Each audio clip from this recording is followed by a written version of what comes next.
Hello, I hope you are doing well. My name is Jacqueline Vino from Golossal Learning Solutions, and welcome to the Genuine Learning blog.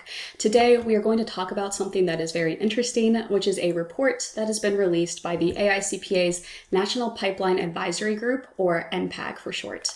So the NPAG is actually a committee within the AICPA that was formed to address the accounting talent pipeline shortage that so many of us are faced with right now. I actually had the wonderful opportunity to travel to Las Vegas this past June for the AICPA's annual Engage conference, and I had a wonderful opportunity to actually listen in onto a session from the NPAG and hear from them directly talking about all of the great work that they're doing to try to address this shortage to the best of their ability. So we have a lot of information to get through. So with that being said, let's go ahead and get started. So the official report that was released by the NPAG is called the Accounting Talent Strategy Report, and that was released on July 31st of 2024. So basically the objective is they really wanted to analyze some of these root causes, right? Why is the pipeline shortage so oppressive right now? What is really going on? What are the potential solutions and next steps that they are trying to come up with? So they actually collected tons of data on this. So they actually had a national pipeline survey. They conducted focus groups with state societies and firms. They held discussions with professionals and regulatory bodies, and more than 7,950 students and accounting professionals actually took the national survey, and more than 1,600 people actually participated in these focus groups. So the NPAG did a really great job of trying to talk to as many different people as possible, many different backgrounds, whether they're students, whether they're current professionals, and they compiled this report as a result of all of the wonderful data that they collected. So what are some of the reasons behind this pipeline shortage, right? In order for us to identify what some of those best solutions are going to be, first off, we have to have that deeper understanding of what is really going on. The first thing that they noticed was just a major shift in demographics that was really a leading factor behind this pipeline shortage. So key changes in the US labor market. There was actually some census data that the report cited, and it showed that the US working age population only grew by 3% from 2010 to 2020. There's also some pretty steep drop in fertility rates. There's a growing pool of retirees, and really just simply put, there's not enough people in Gen Z to replace these baby boomers anyways, just much smaller population percentage-wise compared to them. Additionally, there's just also not enough people to meet the growing demand for accountants and auditors, which is projected to grow by 4% from 2022 to 2032. So really all of that is just creating this overall problem of the pipeline, right? Just not enough people to replace the people that are leaving. Another thing that I thought was pretty interesting from the report is actually regional differences. So this talent shortage is not really being felt equally across the entire country. So the most severe places are actually in the Midwest, in the Southeast, and also parts of New England. So in my home state of South Carolina, they actually presented a heat map on the report, and we showed up as one of the most severe states that are being impacted by the shortage. However, there are some states that aren't being impacted as heavily. So states where there's really dense populations, places like Texas, California, New York, New Jersey, they aren't being impacted as heavily as, the Midwest, the Southeast, parts of New England. Another thing is that students are actually choosing to explore other options outside of earning a bachelor's degree. This is kind of a fun fact here that I thought was really interesting from the report, but undergraduate college enrollment actually fell by 15% from 2010 to 2021. So this is actually a downward trend that was happening before the pandemic. I think a lot of people were kind of under the impression, myself included, that one of the major reasons for a drop in college attendance was due to the pandemic, but that is definitely not the case, as this report points out. Additionally, there are parents that they surveyed. So 46% of parents actually believed that two-year colleges or some sort of on-the-job training or going to trade schools was actually a better option for their child, as opposed to sending their child to get a four-year degree. So that is also something that is a pretty interesting shift. Additionally, kind of the mindset around attending college is also changing in Gen Z demographics. So they actually surveyed people that were 18 to 29 years old back in 2013. So in this case, millennials that were being surveyed. And millennials thought that 74% believed that attending college was something that was very important.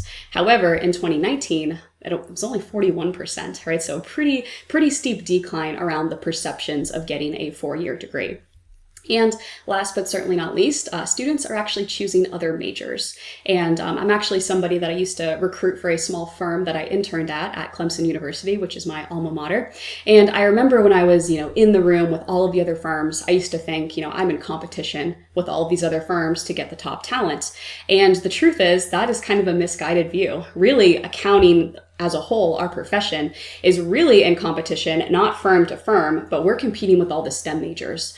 So accounting is perceived by students as being not as attractive as a major compared to other types of, pathways they can take. For example, like computer science, engineering, economics, statistics. A lot of these majors, they don't require you to get a master's degree. They don't require 150 hours for a license. But we're really trying to compete with these STEM majors, right? They have higher starting salaries out of college. They don't require students to obtain an additional degree after getting a bachelor's degree. And, that is something that a lot of students find to be more attractive than majoring in accounting. So keeping in mind all of these, negative factors and key, contributions to this pipeline issue, what is the NPAG recommending that we are, going to hopefully do to reduce some of this pipeline shortage here? And the first thing that they thought was, let's make the academic experience a little bit more engaging. I'm sure all of us can remember our, introduction to accounting courses and general principles in accounting and all of that, and kind of how boring a lot of those courses were and how difficult they were.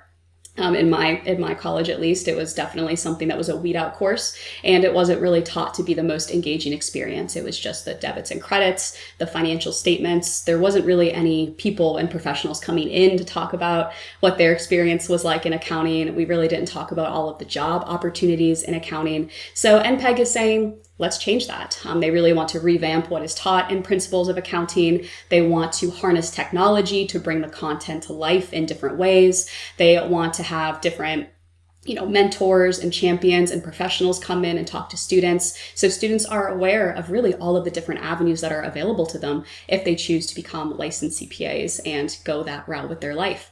Another thing that they are suggesting is to address the time and cost of education. So what NPAG recognizes is a lot of CPA candidates need to begin work immediately after completing their bachelor's degrees. So they don't have the 150 credits that they need to get licensed. What NPAG is suggesting is they need a more cost-effective way for students to earn that final 30 credit hours that is needed for licensure. So this is definitely one of the more controversial topics that came up when we were all in Las Vegas, and I was listening to some of these presentations. But the NPAG is, trying to recognize and recommend other avenues for students to take. So maybe some experiential learning that helps students earn college credits that can be delivered by a college or university, maybe having some experiential on-the-job learning delivered by the employer or some other third party, all different avenues that the NPAG is exploring.